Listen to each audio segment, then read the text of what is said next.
وزیر دفاع خواجہ آصف نے بھارتی فضائیہ کے سربراہ کے پاکستان کے 6 طیارے مار گرانے کے بے بنیاد دعوے کو سختی سے مسترد کر دیا ہے۔ بھارت کا یہ دعویٰ اسٹریٹجک ناکامی چھپانے کی ایک کوشش ہے۔ خواجہ آصف نے چیلنج دیتے ہوئے کہا کہ دونوں ممالک اپنے طیاروں کی فہرستیں آزاد مبصرین کے سامنے پیش کریں، سچ سامنے آ جائے گا۔ وزیر دفاع نے کہا کہ بھارت 3 ماہ تک خاموش رہا۔ پاکستان نے جھڑپ کے فوراً بعد عالمی میڈیا کو تفصیلی بریفنگ دی۔ خواجہ آصف نے کہا کہ پاکستان نے 6 بھارتی جنگی طیارے S-400 ایئر ڈیفنس سسٹمز اور کئی ڈرونز تباہ کیے۔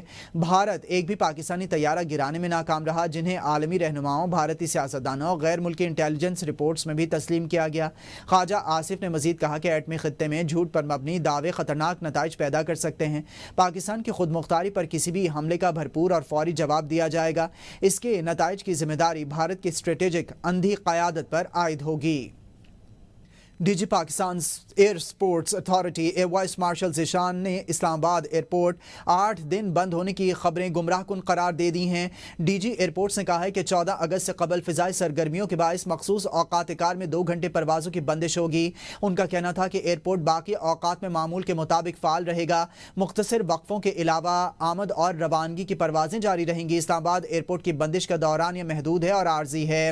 اسلام آباد ایئرپورٹ 8 دن بند ہونے کی خبریں گمراہ کن ہیں۔ ڈی جی ایئرپورٹس اتھارٹی کی جانب سے واضح کر دیا گیا 14 اگست سے قبل فضائی سرگرمیوں کے باعث مخصوص اوقات میں 2 گھنٹے پروازیں بند ہوگی۔ ایئرپورٹ باقی اوقات میں معمول کے مطابق فعال رہے گا، D G Pakistan airports authority نے واضح کر دیا۔ شاہ محمود قریشی نے بانی پی ٹی آئی سے ضمنی الیکشن کے بائیکاٹ فیصلے پر نظر ثانی کی درخواست کر دی ہے۔ کہا کہ سیاسی میدان خالی نہیں چھوڑنا چاہیے، سیاسی انتقام جبر کے باوجود ہمیں ضمنی الیکشن میں حصہ لینا چاہیے۔ شاہ محمود قریشی نے وکلاء کے ذریعے بانی پی ٹی آئی تک پیغام پہنچانے کی ہدایت کر دی ہے۔ لاہور کے تھانہ شادمان اور جناح ہاؤس کے قریب گاڑیاں جلانے کے کیس سے متعلق لاہور کی انسداد دہشت گردی عدالت نے 9 مئی کے جلاؤ گھراؤ کے 2 مقدمات کا فیصلہ محفوظ کر لیا ہے۔ فیصلہ 11 اگست کو سنایا جائے گا۔ عدالت نے تمام تر دلائل مکمل ہونے کے بعد فیصلہ محفوظ کیا۔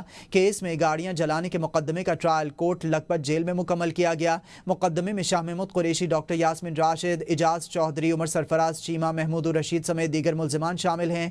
کیس میں مجموعی طور پر 25 ملزمان نامزد کیے گئے ہیں، جن میں سے 7 اشتہاری ہیں۔ گاڑیاں جلانے کے مقدمے میں 5 ملزمان کو گرفتار کیا گیا ہے۔ ایک ملزم وفات پا چکا ہے۔ ملزمان کے خلاف دہشت گردی اور دیگر سنگین دفعات کے تحت مقدمہ درج کیا گیا ہے۔ ضمنی انتخابات میں کس کو ٹکٹ ملے گی اور کس کو نہیں، اس کا فیصلہ نواز شریف کریں گے۔ نون لیگ کی ضمنی الیکشن کی ٹکٹ کیک ہوتی ہے اور ایک سیٹ پر 15 امیدوار ہوتے ہیں۔ پارلیمانی بورڈ کسی موضوع امیدوار کی منظوری دے گا۔ پارلیمانی بورڈ کی میٹنگ جلد ہی ہوگی۔ صوبائی وزیر اطلاعات و ثقافت عظمہ بخاری نے صحافیوں سے غیر رسمی گفتگو میں کہا کہ پارلیمانی بورڈ کے اجلاس میں ضمنی انتخابات اور تنظیمی امور پر تفصیلی بات چیت ہوئی۔ ضمنی انتخابات میں الیکشن لڑنے والوں کے متعلق تجاویز لی گئیں۔ پی ٹی آئی تو ضمنی انتخابات میں میدان سے بھاگ گئی ہے۔ پی ٹی آئی والوں کو تو ہمارے ساتھ الیکشن لڑنے کے لیے کوئی امیدوار ہی نہیں مل رہا۔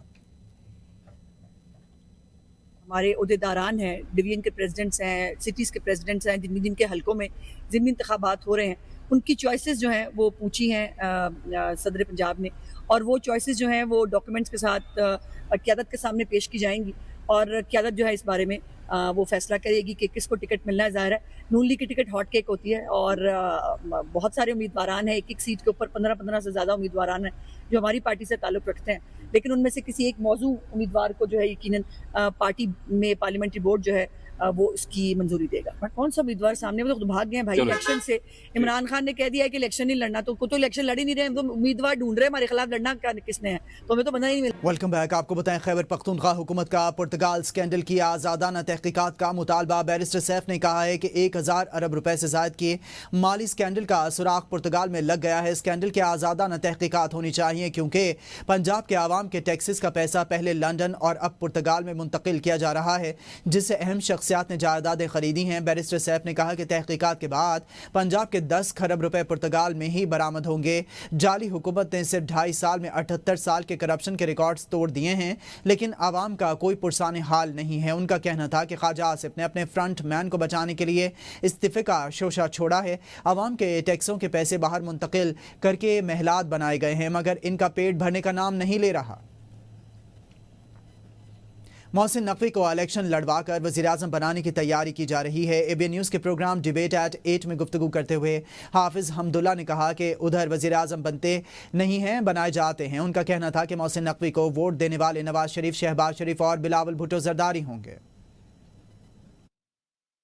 ہم کیسے یقین سے کہہ سکتے ہیں کہ 5 سال پوری کر سکیں گے؟ ابھی تو یہ باتیں بھی ہو رہی ہے کہ محسن نقوی کو الیکشن لڑوایا جائے گا لاہور سے، کوئی کہہ رہا ہے کہ ان کو الیکشن لڑوایا جائے گا جنگ سے، اور پھر آئے گا انشاءاللہ شوکت عزیز کی طرح وہ بھی وزیر اعظم بنیں گے۔ ادھر میرے بھائی بنتے نہیں ہیں، ادھر بنائے جاتے ہیں۔ اگر وہ فیصلہ کرتے ہیں کہ موجودہ PM کو چینج کرنا ہے، شہباز شریف کو، محسن نقوی کو لانا ہے، سب سے پہلے میاں نواز شریف صاحب ووٹ کریں گے، پھر شہباز شریف صاحب ووٹ کریں گے، پھر بلاول صاحب ووٹ کریں گے۔ امیر جماعت اسلامی حافظ نعیم الرحمان نے کہا ہے کہ لوگوں کو حقوق نہیں مل رہے، سیاسی جماعتوں کے اپنے ایجنڈاز ہیں، عوامی مسائل پر کوئی بات نہیں کر رہا۔ حافظ نعیم الرحمان نے کہا تھا کہ ملک میں بدترین گورننس ہے اور کاشتکاروں کے مسائل حل نہیں ہو رہے۔ اوور بلنگ پر عوام سے 300 ارب روپے نکالے گئے ہیں۔ انہوں نے کہا کہ ہم عوام کو ساتھ ملا کر بڑی تبدیلی لائیں گے۔ جماعت اسلامی کبھی بھی متحدہ مجلس عمل کا حصہ نہیں بنے گی۔ پشاور میں وزیر اعلیٰ خیبر پختونخوا الیمین گنڈاپور کی میزبانی میں امن اور امان سے متعلق علاقائی جرگوں کا سلسلہ جاری ہے۔ چوتھا اور آخری مشاورتی جرگہ آج وزیر اعلیٰ ہاؤس میں منعقد ہوا۔ جرگے میں ضلع کرم، اپر، سینٹرل اور لوور کے قبائلی مشیران، سیاسی جماعتوں کے نمائندگان اور متعلقہ ممبران، صوبائی اور قومی اسمبلی نے کثیر تعداد میں شرکت کی۔ وزیر اعلیٰ کے مشیر بیرسٹر سیف، سینیٹر نور الحق قادری، چیف سیکرٹری اور IGP کے علاوہ متعلقہ کمشنر، ڈپٹی کمشنر اور پولیس حکام بھی جرگے میں شریک تھے۔ امن و امان کے لیے قبائلی عمائدین کے جرگے منعقد کرنے پر وزیر اعلیٰ کو خراج تحسین پیش کرتے ہیں۔ کرم کے مسئلے کو پرامن انداز میں حل کرنے اور علاقے کے لیے خصوصی ترقیاتی پیکج دینے پر وزیر اعلیٰ اور صوبائی حکومت کے مشکور ہیں۔ جرگے میں سفارشات رکھی گئیں کہ مشکل وقت میں کرم کے لیے ہیلی کاپٹر سروس شروع کرنے اور عوام کا بھرپور ساتھ دینے پر بھی وزیر اعلیٰ کے مشکور ہیں۔ وزیر اعلیٰ کی خصوصی کاوشوں سے کرم میں فی الوقت امن بحال ہوا ہے، اس کو دوام دینے کی ضرورت ہے۔ ہم اس سلسلے میں حکومت کے ساتھ ممکن معاونت کے لیے تیار ہیں۔ امن ہماری بنیادی ضرورت ہے۔ سیکیورٹی اداروں کے نمائندوں اور علاقہ مشیران پر مشتمل با اختیار جرگہ تشکیل دے کر افغانستان کے ساتھ مذاکرات کیے جائیں، کیونکہ کرم کے امن کا مسئلہ افغانستان کے ساتھ جڑا ہے۔ علاقے کے لوگوں کو روزگار دینے کے لیے افغانستان کے ساتھ تجارتی راستے کھولے جائیں۔ وزیر اعلیٰ بلوچستان میر سرفراز بگٹی کا کہنا ہے کہ نوجوان نسل کو ریاست سے دور کرنے کی کوششیں ہو رہی ہیں۔ دشمن سازش کے تحت ہمیں نسلی بنیادوں پر تقسیم کرنا چاہتا ہے۔ پنجابی، بلوچ یا پشتون کہہ کر قوم کو بانٹنے کی کوشش ناکام ہوگی۔